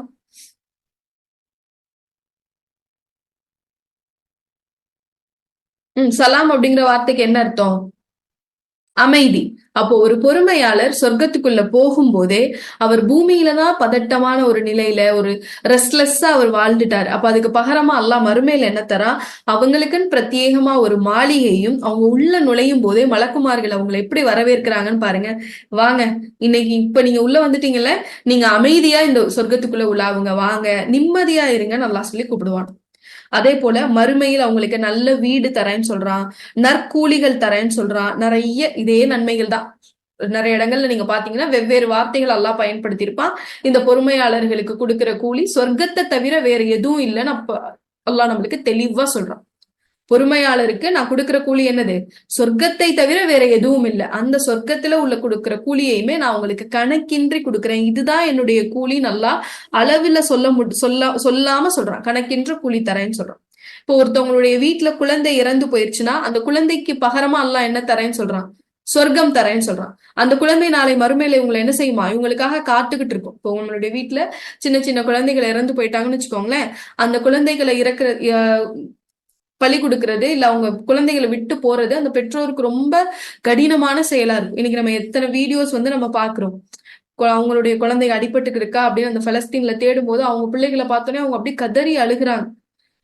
அப்ப அதெல்லாம் எவ்வளவு கஷ்டமா இருக்கும். நம்ம நலமோடு இருக்கும்போது நம்மளுடைய பிள்ளைகள் இந்த உலகத்தை விட்டு போறது ரொம்ப ஒரு கஷ்டத்துல கொஞ்சம் உயரிய கஷ்டம் வச்சுக்கோங்களேன். அப்ப அப்படிப்பட்ட மனிதர்களுக்கு அல்லாஹ் எப்படி ஒரு கூலி தரான்னு பாருங்களேன். நாளை மறுமையில அந்த பெற்றோர் போய் நிற்கும் போது அந்த குழந்தைகள் அந்த பெற்றோருக்காக காத்துக்கிட்டு இருக்குங்களாம். அந்த பெற்றோரை பார்த்த உடனே அந்த குழந்தை அந்த பெற்றோருடைய கையை பிடிச்சு அவங்கள 2 பேர்த்தையும் சொர்க்கத்துக்கு கூட்டிட்டு போயிருமா. இப்ப அவங்க இறை நம்பிக்கையாளரா இருந்தாங்கன்னா அல்லாஹ் இப்ப அவங்களை வேற எந்த தவறுக்காகவும் இப்ப அவங்களை கேட்கறதுக்கு கூட வாய்ப்பு இல்லை. அந்த பிள்ளைங்க அவங்களை அப்படியே கூப்பிட்டுட்டு போய் எங்க விட்டுருவாங்களா, சொர்க்கத்துக்குள்ள விட்டுருவாங்களா. சுபஹானல்லாஹ். இப்ப இதெல்லாம் அல்லாஹ் பொறுமையாளர்களுக்கான கூலியா சொல்றான். அப்போ எந்தெந்த விஷயத்துல பொறுமையா இருக்கணும்னு பார்த்தோம், பொறுமையா இருக்கிறதால என்ன கூலிங்கிறத பார்த்தோம். அடுத்து இப்ப நம்ம பார்க்க போறது எப்படி பொறுமையா இருக்கணும். நம்மளா ஒண்ணு நினைச்சு வச்சுட்டு இதுதான் பொறுமைன்னு நினைக்கிறோம்ல, இப்படி பொறுமையா இருந்துட்டா அல்லாஹ் சொல்ற இந்த நன்மைகள் எல்லாத்தையும் நம்ம வாங்கிட முடியுமா? சொர்க்கத்துக்குள்ள போய் அல்லாட்ட கேட்டுற முடியுமா? உங்களுடைய கூலிகள் எல்லாம் நான் ஏத்துக்கிட்டேன், உங்க கஷ்டம் எல்லாம் இன்று அங்கீகரிக்கப்பட்டுச்சுன்னு பொறுமையாளரை பார்த்து அல்லாஹ் சொல்றானே, அந்த வார்த்தையை நம்மளை பார்த்து நம்ம வாங்கிக்க முடியுமா? அப்ப எப்படிப்பட்ட பொறுமையாளர்களா இந்த பூமியில இருக்கணும்னு பாருங்க. அதுல முதல் விஷயம் அல்லாஹ் சொல்றது, ரொம்ப அதை பத்தி புலம்பி குறை கூறாம இருக்கணும். தனக்கு ஏற்படுற சோதனைகளை பத்தி புலம்பி குறை கூறாம இருக்கணும். அப்படிப்பட்ட பொறுமையாளர்களை தான் அல்லாஹ் நேசிக்கிறான். அப்படி ஒரு பொறுமையாளர் இந்த உலகத்துல வாழ்ந்தாரு. அல்லாஹ் அவரை தன்னுடைய திருமறை குரான்ல அடையாளப்படுத்தி காட்டுறான். என்னுடைய என்னுடைய அடியாரான ஐயுபை நீங்க பாருங்க. அவர் அழகிய பொறுமையுடையவர், அவர் ரொம்ப பொறுமையுடையவர். நிஅமல் அப்த், சிறந்த அடியார் அப்படின்னு சொல்லி அல்லாஹ் அவரை அடையாளப்படுத்தி காட்டுறான். எதனால அல்லாஹ் இப்படி ஒரு வார்த்தையை பயன்படுத்தினா, இந்த அந்தஸ்து அவருக்கு வர காரணம் என்னன்னா அவருடைய பொறுமைதான். அவரு ரொம்ப நல்ல குடும்பத்துல இருந்தாரு, மனைவி இருந்தாங்க, பிள்ளைகள் இருந்தாங்க, பொருளாதாரம் இருந்தது. அல்லாஹ் திடீர்னு அவரை சோதிக்கணும்னு நினைச்சிட்டான், எல்லாத்தையுமே கொடுத்து சோதிச்சிட்டான். முன்னாடி பார்த்தோம்ல, பசியால், உயிரிழப்புகளால், அச்சத்தால், ஒவ்வொன்றிலயா உங்களை இதுல உங்களை ஏதாவது ஒரு வகையில சோதிப்போம். ஆனா அய்யூப் அலைஹிஸ்ஸலாமுக்கு இந்த எல்லா சோதனையுமே வந்துருச்சு. ஒவ்வொன்னா பிள்ளைங்க இறந்து போயிட்டாங்க, அவருடைய எல்லா பிள்ளைகளும் ஒரு ஒரு விபத்துல இறந்துட்டாங்க, அவருடைய செல்வம் முழுக்க ஒரு தீ விபத்துல நஷ்டமாயிருச்சு. இப்ப இவரும் இவருடைய மனைவி மட்டும்தான் இருக்காங்க. கடைசியில அல்லாஹ் அவருக்குன்னு இருந்த ஆரோக்கியத்திலையும் சோதிக்க ஆரம்பிச்சுட்டான். 18 ஆண்டு காலம் அவர் ஆரோக்கியத்துல ரொம்ப கஷ்டப்பட்டார். அப்ப உங்க மனைவி கேக்குறாங்க, நீங்க தூதர் தானே, அல்லாஹ் கிட்ட இதுல இருந்து வெளிவரதுக்கு துவா செய்யலாம்ல அப்படின்னு. அப்ப அய்யூப் அலைஹிஸ்ஸலாம் சொன்ன வார்த்தையை பாருங்க, என்னுடைய இறைவன் எத்தனை ஆண்டு காலம் எனக்கு அருளையும் பரக்கத்தையும் கொடுத்தான். அப்பெல்லாம் நான் அல்லாஹ் கிட்ட எந்த முறையீடும் செய்யாம கொஞ்ச காலம் என்ன சோதிச்சதுக்காக, யா அல்லாஹ் இதுல இருந்து என்ன காப்பாத்துன்னு என் அல்லாஹ் கிட்ட கேட்கறதுக்கு எனக்கு வெக்கமா இருக்குன்னு சொல்லி சொன்னாங்க. அப்ப அவங்க பொறுமையா இருந்ததுடைய காரணம் அல்லாஹ் அவர் குரான்ல அடையாளப்படுத்தி காட்டுறான். நிஅமல் அப்த், சிறந்த அடியார்னு அடையாளப்படுத்தி காட்டுறான். அப்போ நமக்கு ஏற்படுற கஷ்டங்கள்லயும் சோதனைகள்லயும் புலம்பாம இருக்கும். எல்லார்ட்டையும் போய் சொல்லிட்டே அதை பத்தி பேசிட்டே அதை நினைச்சு கவலைப்பட்டுட்டே இருக்கிறது கூடாது. 2வது, புலம்பாம இருக்கணும். அப்ப என்ன சொல்லணும்? அதிருப்தி தரக்கூடிய வார்த்தைகளை சொல்லக்கூடாது. அப்ப எந்த வார்த்தைகளை சொல்லணும் அப்படின்னு அல்லாஹ் நமக்கு சொல்லும் போது சொல்றான், இன்னா லில்லாஹி வ இன்னா இலைஹி ராஜிஊன். பொறுமையாளர்கள் எப்படி இருப்பாங்களா? அவங்களுக்கு என்ன கஷ்டங்கள் ஏற்பட்டாலும் அவங்க இன்னா லில்லாஹி வ இன்னா இலைஹி ராஜிஊன் சொல்லக்கூடியவங்களா இருப்பாங்க. அப்போ அழுகவே கூடாதா? கோபத்தை நம்ம வெளிக்காட்டவே கூடாதா? அமைதியாவே இருந்துடணுமா? அதுதான் பொறுமையா? இப்படி நம்ம தவறாவும் விளங்கி வச்சிருக்கோம். யாராவது ஒரு மவுத் வீட்டுல அழுதாங்கன்னா வாய் விட்டு அழுகிறது தான் இஸ்லாம் தடுக்குது. அமைதியா அழுது படுத்திருந்தா கூட பொறுமையே இல்லை, இந்த பிள்ளை பாத்தியா அழுது எப்படி போய் ஓரமா உட்கார்ந்துருக்கு, அழுதுகிட்டே இருக்கு அப்படின்னு. யார்கிட்ட அழுகிறதுக்கு உரிமை இருக்கு? அல்லாஹ் கிட்ட அழுகிறத அல்லாஹ் விரும்புறான். நீங்க பொறுமையாளர்களா இருந்தாலும் அல்லாஹ் கிட்ட நீங்க அழுங்கன்னு அல்லாஹ் விரும்புறான். அழுகலாம், கவலையில இருக்கலாம், அதை நினைச்சு துவா செஞ்சுட்டே இருக்கலாம். இது எல்லாமே பொறுமையில வரும். யார் இதுக்கு உதாரணம் அப்படின்னா, யூசுப் அலைஹிஸ்ஸலாம் அவங்களுடைய தந்தையான யாக்கூப் அலைஹிஸ்ஸலாம் அவங்க கிட்ட சொல்றாங்கல்ல, உங்களுடைய குழந்தை இறந்து போச்சு அப்படின்னு சொல்லி. ஒரு குழந்தை இறந்து போய் அது கண்ணு முன்னாடி இருந்து அதை நம்ம பார்த்து அதுக்கு ஜனாசா தொழுக வச்சு அதை அடக்கம் பண்ணிட்டு வந்தாலே பெற்றோருடைய மனசு அப்படி பரிதவிக்கும். இவர் கண்லயே பார்க்கல, அந்த குழந்தை உயிரோட இருக்கா இல்லையா, இறந்து போச்சா, அதுக்கு பசிக்குமா, அதுக்கு என்ன தேவை இருக்கும், அது யார்கிட்ட இப்ப இருக்கும், பல கவலைகளுக்கு நடுவுல இப்ப இவங்க இறந்து போச்சுன்னு சொன்னதை அவங்களால ஏத்துக்கவே முடியல. அப்ப சொல்றாங்க, நான் அழகிய பொறுமையை மேற்கொள்ள போறேன்னு சொன்னாங்க. கடைசியில் அந்த வரலாறோட முடிவுல பாத்தீங்கன்னா அவங்களுடைய பிள்ளைகள் எல்லாம் பெருசாயிருவாங்க. திரும்ப அதே மாதிரி அவங்க பின்யாமீனை விட்டுட்டு உங்க மகன் திருடிட்டான் அப்படின்னு சொல்லுவாங்க. சொல்லும் போது இப்ப இவங்க சொல்லுவாங்க, நீங்க மாறல, யூசுஃப செஞ்சது போலவே இவரையும் செஞ்சுட்டீங்க அப்படின்னு சொல்லி அழுவாங்க. அப்ப அழுதோடனே அவங்க பிள்ளைங்க கேட்பாங்க, இன்னமா நீங்க யூசுஃப நினைச்சிட்டு இருக்கீங்க அப்படின்னு. இன்னுமா நீங்க யூசுஃப நினைச்சிட்டு இருக்கீங்க? அழுது அழுது உங்களுக்கு கண் பார்வையே போயிருச்சு, இன்னுமா அவரை நினைக்கிறீங்க? பாருங்க எத்தனை ஆண்டு காலம் அவர் அந்த கஷ்டத்தை அப்படியே மனசுல வச்சிருந்தார். இப்ப இதுவும் ஒரு வகையான பொறுமை. இந்த பொறுமையும் கூடும். ஆனா அதுக்கான அளவுகோலை நம்ம கரெக்டா மெயின்டைன் பண்ணணும். நான் பொறுமையா இருக்கேன், அதை நினைக்கிறேன்னு புலம்பிக்கிட்டே மனிதர்கள் கிட்ட அழுகாம அல்லாஹ் கிட்ட அழுது அந்த கவலையை நம்ம மனசுல வச்சிருக்கதும் பொறுமை. நம்ம சில இடங்கள்ல தவறா விளங்கிக்கிறோம், அதை பத்தி நினைக்கவே கூடாது. பொறுமையா இருக்கிறேன்னு சொல்ற, அப்புறம் அதை பத்தியே பேசிட்டே இருக்காங்க பாரு, அப்ப அது பொறுமையே இல்ல. அல்லாஹ் நம்ம மனிதர்கள், அல்லாஹ் நம்மளுக்கு நிறைய பலவீனத்தோட தான் படைச்சிருக்கான். அப்ப அந்த பலவீனத்தை எல்லாம் வெளிப்படுத்துறதுக்கும் நம்மளுக்கு அனுமதி கொடுத்திருக்கான். ஆனா அதை சரியான அளவுகோலோட வெளிப்படுத்தணும். உதாரணத்துக்கு பாருங்களேன், இன்னொரு ஒரு சம்பவம் வந்து ஆயிஷா அம்மாவை சொல்லலாம். அவங்க மேல ஒரு அவதூறு வழக்கு வந்ததுல, அப்ப ரசூல்லா அவங்க கிட்ட பேசாமையே இருக்காங்க மாதமா. அதுக்கப்புறம் வந்து பேசலாம் அப்படின்னு ரசூல்லா அவங்க பக்கத்துல வந்து உட்காரும் போது சொன்ன வார்த்தை என்ன? நீங்க ஒருவேளை தப்பு பண்ணிருந்தா அதுக்காக அல்லாட்ட என்ன செஞ்சுக்கோங்க, மன்னிப்பு கேட்டுக்கோங்க அப்படின்னு சொல்லி சொல்றாங்க. ஒருவேளை நீங்க தவறு செய்திருந்தா அல்லாஹ்விடம் நீங்க திரும்பிக்கோங்க. இப்போ அவங்க சொன்னாங்க, நீங்க என்ன வந்து யூசுஃபுடைய தந்தையை போல ஆக்கிட்டீங்க, அவர் சொன்ன வார்த்தையவே என்ன நீங்க இப்ப சொல்ல வச்சுட்டீங்க, நான் இப்ப அழகிய பொறுமையில இருக்கேன் அப்படின்னு சொல்லிட்டு அவங்களுடைய கோபத்தை வெளிப்படுத்துறாங்க. அப்போ அல்லாஹ் அவங்களுக்கு ஒரு வசனத்தை இறக்கி அவங்க தூய்மையானவங்கன்னு அவங்கள வெளிப்படுத்துறான். அப்போ அவங்க நீங்க செஞ்ச கோபம் தப்புன்னு அல்லாஹ் எங்கேயுமே அவங்கள சொல்லவே இல்லை. இப்போ பொறுமையோட இருந்தா தனக்கு தேவையான நேரத்துல கோபத்தை கூட வெளிப்படுத்த கூடாதா அப்படின்னு கேட்டா வெளிப்படுத்தலாம், அனுமதி இருக்கு. ஆனா கோபத்துல அவங்க பயன்படுத்திய வார்த்தை எதுவுமே அல்லாவை நிராசை கொண்ட வார்த்தையாகவோ அல்லாவை குற்றம் சாட்டக்கூடிய வார்த்தையாகவோ இல்லை. இதை கொடுத்தது என்னுடைய இறைவன், இதுல இருந்து என்னுடைய இறைவனை என்னை வெளியேற்றுவான் அப்படிங்கிற வார்த்தையோட அந்த அளவுகோலோட நம்மளுடைய கோபத்தை வெளிப்படுத்துறதுக்கும் நம்மளுக்கு அனுமதி இருக்கு. இப்போ பொறுமையின் போது அல்லாஹ் மேல அதிருப்தியான வார்த்தைகள் பயன்படுத்தக்கூடாது, அல்லாஹுவை குறை கூறுற மாதிரி வார்த்தைகள் பயன்படுத்தக்கூடாது, எனக்கு மட்டும் ஏன் இந்த நிலைமை அப்படின்ற வார்த்தைகளை பயன்படுத்தக்கூடாது, இது அல்லாஹ் எனக்கு எப்பதான் சரியாக்குவான், வேற என்னடா அல்லாஹ் நான் உன்கிட்ட கேட்டேன், இதை ஒன்னதானே கேட்கிறேன் அப்படின்னு வெளியில எல்லார்ட்டும் என்ன செய்யக்கூடாது, புலம்ப கூடாது. அப்ப இந்த மாதிரி பொறுமையை நம்ம மேற்கொள்ளணும். அழகிய வார்த்தைகளோட பொறுமையை மேற்கொள்ளணும். நம்ம பொறுமையா இருக்கும்போது நம்ம அழுகுவதற்கும் நம்மளுடைய கோபத்தை வெளிப்படுத்துவதற்கும் நம்மளுக்கு அனுமதி கொடுத்திருக்கு இஸ்லாம். ஆனால் அந்த வரையறைக்குள்ள செய்யணும். மூணாவதா எப்படி நம்ம பொறுமையா இருக்கணும்னா, அல்லாஹ் கிட்ட முதல்ல கேட்கணும். யா அல்லாஹ் எனக்கு பொறுமையை கொடுன்னு அல்லாஹ் கிட்ட கேட்கணும். ஏன்னா அல்லாஹ் தன்னுடைய திருமறை குரான்ல சொல்லும் போது சொல்றான், 16வது அத்தியாயத்துடைய 127வது வசனத்துல, பொறுமையாக இருங்கள், நிச்சயமாக பொறுமை அல்லாஹுவிடம் இருந்தே தவிர வராது. நீங்க பொறுமையா இருக்கிறதுக்கு யார் உதவி செய்யணும்? அல்லாஹ் உதவி செய்யணும். அல்லாஹ் கிட்ட இருந்து வராம உங்களுக்கு பொறுமை இருக்காது. உங்களுடைய வாழ்க்கையில உங்களுக்கு நிறைய சோதனைகள் இருக்கா, நீங்களும் பொறுமையா இருக்கணும்னு நினைக்கிறீங்களா? உங்களால நினைச்சா அது முடியாது. யார்கிட்ட கேட்கணும்? அல்லாஹ் கிட்ட கேட்கணும். நபி ஸல்லல்லாஹு அலைஹி வஸல்லம் அவங்க சொல்றாங்க பாருங்களேன், ஒரு அடியார் யாருக்கிட்டையும் கையேந்தாம இருக்கணும்னு நினைச்சா அல்லாஹ் அவர் அதுக்கேத்த மாதிரி கண்ணியமாக வாழ வைக்கிறார். அதே போல ஒரு அடியார் இறைவன் கிட்ட பொறுமையாக இருக்க வேண்டினால் அல்லாஹ் அவருக்கு பொறுமையை வழங்குகின்றான். அல்லாஹ் சொல்றான், என்கிட்ட பொறுமையை கேளுங்க, என்ன தவிர உங்களுக்கு யாருமே பொறுமையை கொடுக்க முடியாது. நம்ம அல்லாஹ் கிட்ட செல்வத்தை கேட்கிறோம், ஆரோக்கியத்தை கேட்கிறோம், அழக கேட்கிறோம், படிப்பை கேட்கிறோம், ஏன் பொறுமை அல்லாட்ட கேட்கறது இல்ல? கேட்டா மட்டும்தான் அல்லாஹ் விரும்புற பொறுமையை அல்லாஹ் நம்மளுக்கு தருவோம்.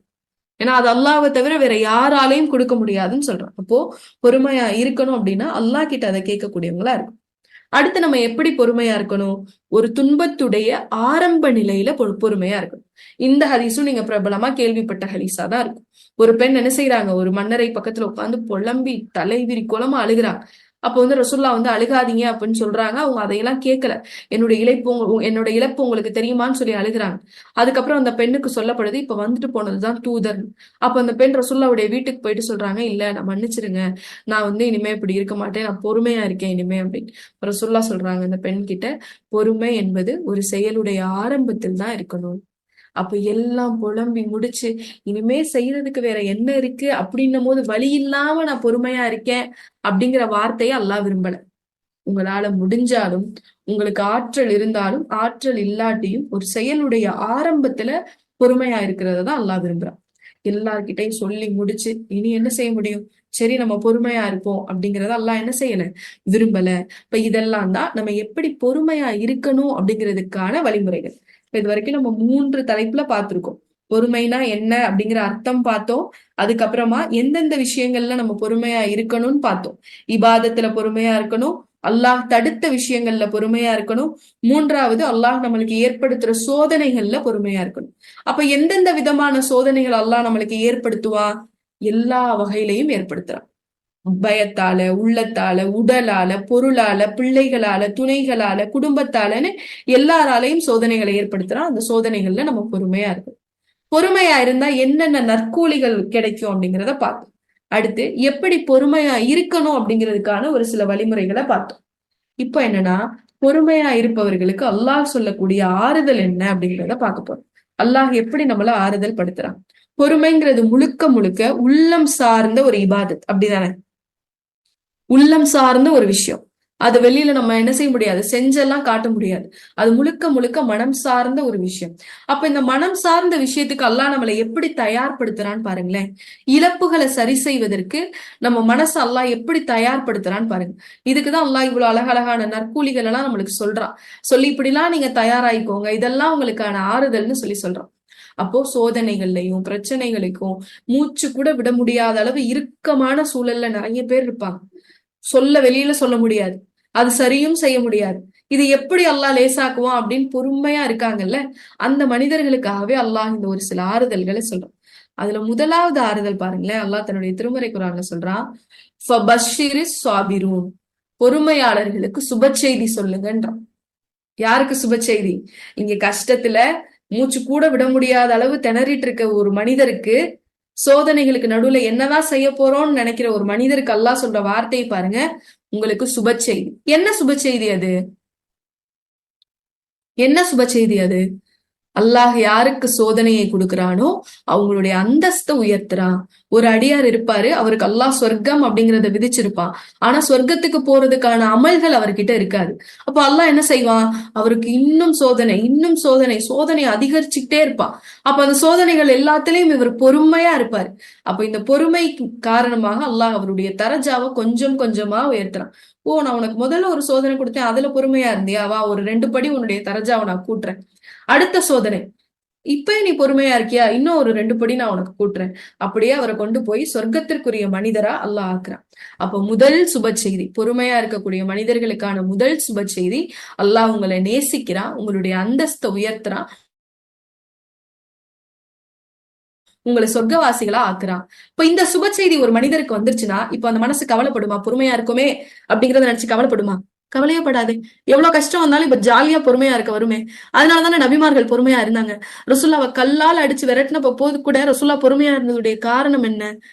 உங்களுக்கு தெரியும், அல்லாஹ் என்ன தேர்ந்தெடுத்திருக்கான், இது அல்லாஹ்வுடைய தேர்வுனா அப்படிங்கிற எண்ணம் ஒரு பொறுமையாளருடைய மனசுல வந்துருச்சு அப்படின்னா அவர் அழகிய பொறுமையை மேற்கொள்பவரா இருப்பார். இது ஒரு ஆறுதலா அல்லாஹ் நம்மளுக்கு சொல்றான். ரெண்டாவது பாருங்க, அல்லாஹ் நம்மளுக்கு சொல்லக்கூடிய ஆறுதல், உங்களுடைய பிரச்சனைகள்ல இருந்து உங்களை வெளிக்கொண்டு வரப்போவது இந்த பொறுமை மட்டும்தான். உங்களுடைய பிரச்சனைகள்ல இருந்து உங்களை வெளிக்கொண்டு வர போறது எது மட்டும்தான்? பொறுமை மட்டும்தான். நம்ம நினைக்கிறோம் ஒவ்வொரு சோதனைகள்ல இருந்தும் நம்ம வெளியில வர்றதுக்கு நம்ம எடுக்கிற முயற்சிகள் காரணம்னு நினைக்கிறோம். ஆனா அந்த முயற்சியோட நம்ம செய்யற பொறுமை தான் நம்மள ஒவ்வொரு சோதனைகள்ல இருந்து வெளியில கொண்டு வரும். எப்படி ஐயூப் அலைஹிஸ்ஸலாத்துக்கு பொறுமை நிவாரணம் கொடுத்ததோ, எப்படி இப்ராஹிம் அலைஹிஸ்ஸலாம் அவங்களுக்கு பொறுமை அவங்களுடைய நெருப்பு அவங்களுக்கு குளிரா ஒரு பூந்தொட்டியா மாத்துச்சோ, எப்படி ரசுல்லா மேற்கொண்ட பொறுமை அவங்கள ஒரு ஒரு அந்த அரபு உலகத்துக்கே அவங்கள ஒரு தலைவரா மாத்துச்சோ, நூஹ் அலைஹிஸ்ஸலாம் அவங்களுடைய பொறுமை எப்படி அந்த ஊர் மக்களும் அவங்களும் அங்க இருந்து காப்பாற்றப்பட்டாங்களோ, அப்போ ஒவ்வொரு விஷயத்துக்கும் உள்ள தீர்வு, முடிவு பொறுமையால மட்டும்தான் மேற்கொள்ள முடியும். நம்ம செய்யற முயற்சிகளால அல்ல. இப்ப நம்ம எந்த அளவுக்கு பொறுமையா இருக்கோம் அப்படிங்கிறத பார்த்துதான் அல்லாஹ் நம்ம அந்த விஷயத்துல இருந்து நம்மளை வெளிக்கொண்டு வர்றதுக்காக உதவி செய்யறான். இது இரண்டாவது அர்த்தம். மூணாவது பாருங்க, அல்லாஹ் சொல்லும் போது சொல்றான், இன்னல்லாஹ மஅஸ்ஸாபிரீன், அல்லாஹ் பொறுமையாளர்களோட இருக்கிறான். ஏன்னா பொறுமையா இருக்கக்கூடிய பல மனது தனிமையில இருக்கும். உணர்ந்திருக்கீங்களா? ஒவ்வொரு சோதனைகளின் போது நம்ம பொறுமையா இருப்போம். அந்த பொறுமையில நம்ம என்ன உணர்வோம்னா தனிமையை உணர்வோம். யாருமே இல்லையே, நம்ம மட்டும் இதை அணுகிறோமே, நம்ம மட்டும் இதை சரி பண்றோமே, நம்ம தனியா இதை செய்யறோமே அப்படிங்கிற ஒரு எண்ணம் அந்த மனசுக்கு இருக்கும். உண்மையாவே எங்கேயுமே 4 பேர் 5 பேர் சேர்ந்து பொறுமையாலாம் இருக்க முடியாது. அவங்கவுங்க தனித்தனியா தான் பொறுமையா இருக்க முடியும். அப்ப அல்லாஹ் இந்த தனியா இருக்கக்கூடிய உள்ளங்களுக்கு ஆறுதல் சொல்றான். இன்னல்லாஹ மஅஸ்ஸாபிரின், உங்களோட நான் இருக்கேன். பொறுமையாளர்களோட யார் இருக்கா? அல்லாஹ் இருக்கான். அப்போ பொறுமையாளர்களோட அல்லாஹ் இருக்கான் அப்படிங்கிற விஷயத்த உள்ளம் நல்லா உள்வாங்கிக்கிச்சுன்னு வச்சுக்கோங்களேன். இப்போ பொறுமையா இருக்கும் போது அழுகாது, துன்பப்படாது, கஷ்டப்படாது. அல்லாஹ் இருக்கான் என் கூட அப்படிங்கிற ஒரு தெம்பு அந்த உள்ளத்துக்கு வந்துடும். இந்த தெம்பு தான் எல்லா தூதர்களுக்கும் இருந்தது. அடுத்து பாருங்களேன், அல்லாஹ் சொல்லக்கூடிய இன்னொரு சுப செய்தி, பொறுமையாளர்களை அல்லாஹ் நேசிக்கின்றான். யுஹிப்பு ஸாபிரீன், அல்லாஹ் பொறுமையாளர்களை என்ன செய்யறான்? நேசிக்கின்றான். 3வது அத்தியாயத்துடைய 146வது வசனம். இதுவும் அதேதான். ஒரு சைக்கலாஜிக்கலா பார்த்தோம் அப்படின்னா, பொறுமையா இருக்கக்கூடிய ஒரு உள்ளம் கஷ்டத்தின் போதும் சோதனைகளின் போதும் பொறுமையா இருக்கக்கூடிய உள்ளம் அன்புக்கு ஏங்கக்கூடிய உள்ளமா இருக்கும். ஏன்னா அதை வேண்டிதான் அது பொறுமையாவே இருக்கு. அப்போ அந்த உள்ளத்தை பார்த்து அல்லாஹ் சொல்றான், உங்களை நான் நேசிக்கிறேன். பொறுமையாளர்களை யார் நேசிக்கிறா? அல்லாஹ் நேசிக்கிறான் அப்படின்னு அல்லாஹ் அடுத்து ஒரு ஆறுதல் சொல்றான். அடுத்த ஆறுதல் அல்லாஹ் என்ன சொல்றான் பொறுமையாளர்களுக்குன்னு பாருங்களேன். இன்னா லில்லாஹி வ இன்னா இலைஹி ராஜிஊன். எல்லா பொருளுமே யார்கிட்ட போக போறதுதான்? உங்களுடைய இறைவன் கிட்ட போக போறதுதான். இந்த கஷ்டங்களும் அதே போல உங்க இறைவன் கிட்ட போயிரும். பொருள் போனா அல்லாஹ் கிட்ட இருந்து வந்துச்சு, அல்லாஹ் கிட்டயே போச்சுன்னு சொல்றீங்க. உயிர்கள் போனா அல்லாஹ் கிட்ட இருந்து வந்துச்சு, அல்லாஹ் கிட்ட இருந்து போச்சுன்னு சொல்றீங்க. இப்ப சோதனைகளை மட்டும் ஏன் நீங்க அப்படி நினைக்க மாட்டீங்கன்னு அல்லாஹ் கேட்கிறேன். இன்னா லில்லாஹி வ இன்னா இலைஹி ராஜிஊன். உங்க அல்லாஹ் கிட்ட இருந்துதான் அந்த சோதனை வந்தது, உங்கள் இறைவன் கிட்டதான் அது திரும்பி போகும். அந்த கதவு திறந்தேதான் இருக்கு. எப்படி வந்ததோ நீங்க பொறுமையா இருந்தீங்கன்னா அதே மாதிரி அந்த சோதனை உங்கள் இறைவன் கிட்டயே போயிரும் அல்லாஹ் சொல்றேன். அடுத்து பாருங்க, இந்த பொறுமைக்குரிய முடிவு இருக்குல்ல, இந்த பொறுமைக்குரிய கூலி, இத நடுவுல நம்மளால அனுபவிக்கவே முடியாது. அது ஒரு பெரிய ப்ராசஸ் உடைய இறுதியில தான் நம்மளால அனுபவிக்க முடியும். இப்ப இப்ராஹிம் அலைஹிஸ்ஸலாம் அவங்க பொறுமையா இருந்தாங்க. அந்த பொறுமைக்குரிய கூலி எப்பதான் நம்ம பார்க்க முடியும்? அந்த செயலுடைய முடிவுல தான் பார்க்க முடியும். அல்லாஹ் அவங்க செஞ்ச துவா, அவங்களுடைய பிரார்த்தனை, அவங்களுடைய கஷ்டங்கள் எல்லாத்தையும் அங்கீகரிச்சனாலதான் அவங்களுடைய குடும்பத்தை இன்னைக்கு ஈமானிய குடும்பங்களுக்கு அல்லாஹ் முன் உதாரணமா வச்சிருக்கான். இத நடுவுல எங்கேயாவது அவங்க அனுபவிச்சிருக்காங்களா? அவங்க வாழ்நாள் முழுக்க நடுவுல எங்கேயாவது இந்த பொறுமைக்குரிய கூலி அனுபவிச்சாங்களா? இல்ல. அப்ப பொறுமைக்குரிய கூலி அப்படிங்கிறது அதனுடைய இறுதியில தான் இருக்கு. அது அல்லாஹ்வுக்கு தான் தெரியும். அப்ப அதுல பொறுமையா இருக்கணும். அடுத்ததா நம்ம ஞாபகம் வச்சுக்க வேண்டிய விஷயம் என்னன்னா, நம்ம கிட்ட இருந்து எடுக்கப்படுற எந்த விஷயமும் அல்லாஹ் நம்மளுக்கு திருப்பி கொடுக்காம இருக்க மாட்டான். உங்ககிட்ட இருந்து எந்த விஷயம் எடுத்தாலும் அதுக்கு அல்லாஹ் திருப்பி ஒண்ணு கொடுத்துக்கிட்டே தான் இருப்பான். கால்ல முள்ளு குத்துனா கூட அல்லாஹ் அதுக்கு பாவங்களை மன்னிக்கிறான். இங்க உங்களுக்கு ஒரு சோதனை கொடுத்தா அது அல்லாஹ் திரும்ப மீண்டும் கொடுப்பான். இங்க உங்களுடைய பிள்ளைகளை உங்ககிட்ட இருந்து சீக்கிரமே பறிச்சுட்டா அதுக்கு பகரமா அந்த பிள்ளைகளோட உங்களை சொர்க்கத்தை வச்சுக்க. இங்க உங்களுடைய தாய் தந்தையரை பிரிஞ்சீங்கன்னா திரும்ப அவங்கள போய் நீங்க எங்க பார்க்க போறீங்க? சொர்க்கத்துல பார்க்க போறீங்க, அப்படிதானே? இங்க உங்களுடைய துணைகளை பிரிஞ்சீங்கன்னா அவங்கள போய் எங்க பார்க்க போறீங்க? சொர்க்கத்துல பார்க்க போறீங்க. இங்க உங்களுக்கு எல்லாம் பொருளாதாரத்தை எடுத்தானா அங்க உங்களுக்கு சுகமான வாழ்க்கை வச்சிருக்கான். இங்க உங்களுக்கு மன நிம்மதி எல்லாம் எடுத்துட்டானா அங்க உங்களுக்கு மன நிம்மதியை கொடுக்க போறோம். அப்போ பொறுமையாளர்களுக்கு அல்லாஹ் சொல்லக்கூடிய வார்த்தை என்னன்னா, உங்கள்கிட்ட இருந்து எடுக்கப்படுற எந்த விஷயமும் திருப்பி உங்களுக்கு கொடுக்காம நான் இருக்க மாட்டேன். கண்டிப்பா உங்களுக்கு திருப்பி கொடுப்பேன். அதை உங்களுக்கு சொர்க்கத்துல உங்களுக்கு நான் திருப்பி கொடுக்குறேன்னு அல்லாஹ் சொல்றேன். அப்ப இதை நினைக்கும் போது பொறுமையா இருக்கிறது இப்ப நம்மளுக்கு இலகுவா மாறிடும். அப்ப நமக்கு தோணுமா, நம்ம சொர்க்கத்துல போய் அல்லாஹ் கிட்ட சொல்லுவோமா, அல்லாஹ் என்னை இன்னும் கொஞ்சம் நீ சோதிச்சிருக்கலாம்ல. வாழ்க்கை முழுக்க சோதனையை அனுபவிச்ச ஒரு மனிதன், பொறுமையா இருந்த ஒரு மனிதன் சொர்க்கத்தோடைய போய் அதனுடைய அல்லாஹ் கொடுக்கக்கூடிய அந்த இன்பங்கள் எல்லாம் பார்த்த உடனே கேட்பானா, சோதனைனா எனக்கு என்னன்னே தெரியாதே, ஏன் அல்லாஹ் இன்னும் கொஞ்சம் நீ என்ன சோதிச்சு எனக்கு இன்னும் கொஞ்சம் நன்மை கொடுத்துருக்கலாம்லன்னு சொல்லி அந்த அடியார் கேட்பார். இப்போ நம்ம கிட்ட எழுந்து எடுக்கப்படுற எந்த ஒரு பொருளுக்கும் அல்லாஹ் திரும்பி பரிசளிக்காம அதை திருப்பி கொடுக்காம இருக்கிறதே இல்லை. இது அல்லாஹ் நமக்கு சொல்லக்கூடிய ஆறுதல். இன்னொரு ஆறுதல் பாருங்களேன், இந்த பொறுமையாளர்களுக்காக அல்லாஹ் சொல்றான், நீங்க பொறுமையோட இருக்கீங்க, உங்களுடைய எதிரிகள் ஆனா உங்களுக்கு எதிராக சூழ்ச்சி செஞ்சுக்கிட்டே இருக்காங்கல்ல, அந்த சூழ்ச்சிக்குரிய தீமையை நான் உங்களுக்கு கொடுத்துருவேன்னு அல்லாஹ் சொல்றேன். 3வது அத்தியாயத்துடைய 120வது வசனத்துல அல்லாஹ் சொல்றான், பொறுமையாளர்களே உங்களுக்கு எதிராக செய்யப்படக்கூடிய சூழ்ச்சிகளின் தீமையை அவர்கள் அனுபவிப்பார்கள் அப்படின்னு அல்லாஹ் சொல்றான். அடுத்து பாருங்க, பொறுமையோடு இருப்பவர்களுக்கு அல்லாஹ் சொர்க்கத்துல உயர்ந்த மாளிகைகளை தரேன் அப்படின்னு சொல்லி சொல்றேன். இப்போ பொறுமை நம்ம சாதாரணமா நினைக்கிற ஒரு விஷயம். இதுல என்ன இதனால இருக்கவே முடியல, இது இவ்வளவு கஷ்டமா இருக்கேன்னு நினைக்கிறோம். ஆனா அல்லாஹ் அதுக்கு எவ்வளவு பக்குவமா நம்மளுடைய மனதை தயார்படுத்துறான்னு பாருங்களேன். இது எல்லாத்துக்குமே நீங்க அல்லாஹ் கிட்ட போய் அனுபவிக்க போறீங்க. நீங்க எதெல்லாம் நீங்க விட்டீங்களோ அது எல்லாத்தையுமே உங்களுடைய இறைவன் என்ன செஞ்சிருக்கான், உங்களுக்காக தயார்படுத்தி வச்சிருக்கான். நம்மளுக்கு தோணலாம், நம்ம கேட்கிறோம் அல்லாஹ் நம்மளுக்கு தரமாட்டானே, நம்மள பொறுமையா இருக்க சொல்றானே. ஏன்? அந்த குடுக்கின்ற பொருள் நம்மளுக்கு தீமையாக இருந்தா அல்லாஹ் அதை தாமதப்படுத்துவான். அந்த விஷயத்துல நம்ம பொறுமையா இருக்கும். இப்போ உதாரணத்துக்கு உங்களுடைய பிள்ளைகள், ஒரு சின்ன பிள்ளைன்னு வச்சுக்கோங்களேன், ஒரு 2 வயசு பிள்ளை கத்திய வச்சுதான் விளையாடுவேன்னு அடம் பிடிக்குது. அந்த கத்தியை நீங்க கொடுத்துருவீங்களா? அழுகுது, அடம் பிடிக்குது, கேட்டுக்கிட்டே இருக்கு, உங்களை இம்சப்படுத்துது, எனக்கு அதுதான் வேணும்னு அழுகுது. என்ன கொடுத்தாலும் மனசார மாட்டேங்குது. கொடுப்போமா அந்த கத்தியை விளையாடுறதுக்கு? கொடுக்க மாட்டோம். ஏன்? அதை கொடுத்தா அந்த குழந்தைக்கு தீமைன்னு நமக்கு தெரியும். இப்ப நம்மளுக்கே தெரியும் போது அல்லாவுக்கு தெரியாதா? நம்ம ஒரு விஷயத்த அல்லாட்ட தொடர்ந்து கேட்டுட்டே இருப்போம். அது வரலைன்னா அதுல நம்ம பொறுமையா இருக்கணும். ஏன்னா அதுல என்ன தீங்கு இருக்குங்கிறது யாருக்குதான் தெரியும்? நம்மளுடைய இறைவனுக்கு தான் தெரியும். அப்போ அல்லாஹ் விரும்பக்கூடிய பொறுமையாளர்களா நம்ம இருக்கணும். அல்லாஹ் நமக்கு எப்படிலாம் ஆறுதல் சொல்றான்னு பாருங்க. நான் உங்க கூட இருக்கேன், நான் உங்களை நேசிக்கிறேன், உங்களுக்கு எதிராக சூழ்ச்சி செய்பவர்களுக்கு நான் தீமையை கொடுக்கிறேன், உங்களுக்கு சுப செய்தி சொல்றேன், நீங்க படுற ஒவ்வொரு கஷ்டத்துக்கு பகரமாக நான் உங்களுக்கு நற்கூலி கொடுக்குறேன் அப்படின்னு சொல்றான். அதே போல தன்னுடைய திருமறை குரான்ல 11வது அத்தியாயத்துடைய 115வது வசனத்துல சொல்றான் பாருங்களேன். பொறுமையை கடைபிடிப்பீராக, அழகிய செயல்கள் செய்வோரின் கூலியை அல்லாஹ் வீணாக்க மாட்டான். பொறுமையை கடைபிடிப்பீராக, அழகிய செயல்கள் செய்வோரின் கூலியை அல்லாஹ் வீணாக்க மாட்டான். அப்போ ஒரு மனிதர் செய்யக்கூடிய செயல்கள்லயே ரொம்ப அழகான செயல் எதுதான்? பொறுமைதான். இப்ப அடுத்த முறை நம்ம பொறுமையா இருக்கோம்னா அது ஏதோ நம்மளுடைய கையால் ஆகாதத்தனோ, நம்மளுடைய இயலாமை, வேற வழி இல்லைன்னு நினைக்காதீங்க. அல்லாஹ் அதுதான் அழகான செயல்னு சொல்றேன். நான் அழகான செயல், இது அல்லாஹ்வுக்காக நான் பொறுமையா இருக்கேன், என்னுடைய இந்த பொறுமையை என்னுடைய ரப்பு வீணாக்க மாட்டான் அப்படிங்கிற எண்ணத்தோட பொறுமையா இருக்கணும். நபி ஸல்லல்லாஹு அலைஹி வஸல்லம் அவங்க ஒரு பெண்ணை பார்த்து சொர்க்கத்திற்கு, எல்லாருமே அந்த பெண்ணை பார்க்கும்போது உங்களோட சொர்க்கத்திற்குரிய பெண்ணுன்னு அவங்கள பாக்குறாங்க. இப்ப நபி ஸல்லல்லாஹு அலைஹி வஸல்லம் அவங்க இந்த பெண்ணு சொர்க்கத்திற்குரிய பெண்ணுன்னு சொன்னதுக்குரிய காரணம் என்ன அப்படின்னா, அந்த பெண் ரசூலுல்லாஹ் கிட்ட ஒரு தடவை வந்து கேக்குறாங்கல்ல, எனக்கு ஒரு வலிப்பு நோய் இருக்கு, அதுக்காக துவா செய்யுங்க யா ரசூலுல்லாஹ், நான் துவா செஞ்சா அந்த வலிப்பு நோய் போயிரும், ஆனா நீங்க பொறுமையா இருந்தீங்கன்னா அல்லாஹ் இதுக்கு பகரமா சொர்க்கம் தருவான். அப்படியே அந்த பெண் அமைதியா போயிடுறாங்க.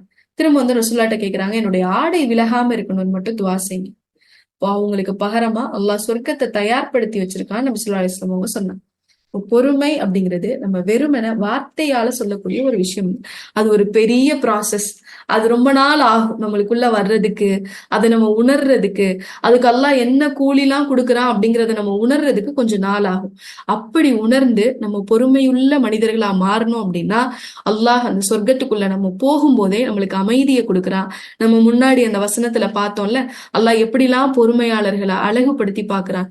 பட்டாடைகளால அழகுபடுத்துறான், அழகான அரியாசனங்கள் கொடுத்து அழகுபடுத்துறான், மர நிழல்கள் கொடுத்து அழகுபடுத்துறான், அவங்களுக்கு தேவையான பழங்கள் தாழ்ந்தவர்களுடைய கைக்கு வந்து அந்த பழத்தை நம்மளை சாப்பிட வச்சு அல்லாஹ் நம்மளை அழகுபடுத்துறான்.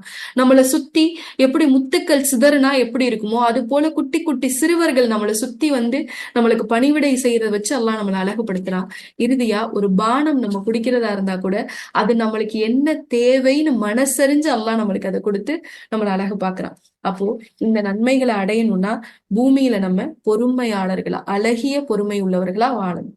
அல்லாஹ் உங்களையும் என்னையும் இப்படிப்பட்ட பொறுமையாளர்களாக மாற்றி இந்த பொறுமையின் கூலியை முழுமையாக ருசிக்க செய்யக்கூடியவர்களாக அல்லாஹ் உங்களையும் என்னையும் ஆக்கியவர்கள துவா செய்தவளாக என்னுடைய இந்த அமர்வை நிறைவு செய்கிறேன். வாஹிர தவனா அல்ஹம்துலில்லாஹி ரப்பில் ஆலமீன். அஸ்ஸலாமு அலைக்கும் வரஹ்மத்துல்லாஹி வபரகாத்துஹு. இன்ஷா அல்லாஹ் நாளைய வகுப்பு தான் இறுதியான வகுப்பா இருக்கும். நாளைக்கு ஒரு தன்மை, எந்த ஒரு தன்மை நம்மள சொர்க்கத்துல கொண்டு போய் சேர்க்குது அப்படிங்கிறத பார்த்துட்டு நாளைய வகுப்புல நிறைவு செஞ்சுக்கலாம் இன்ஷா அல்லாஹ்.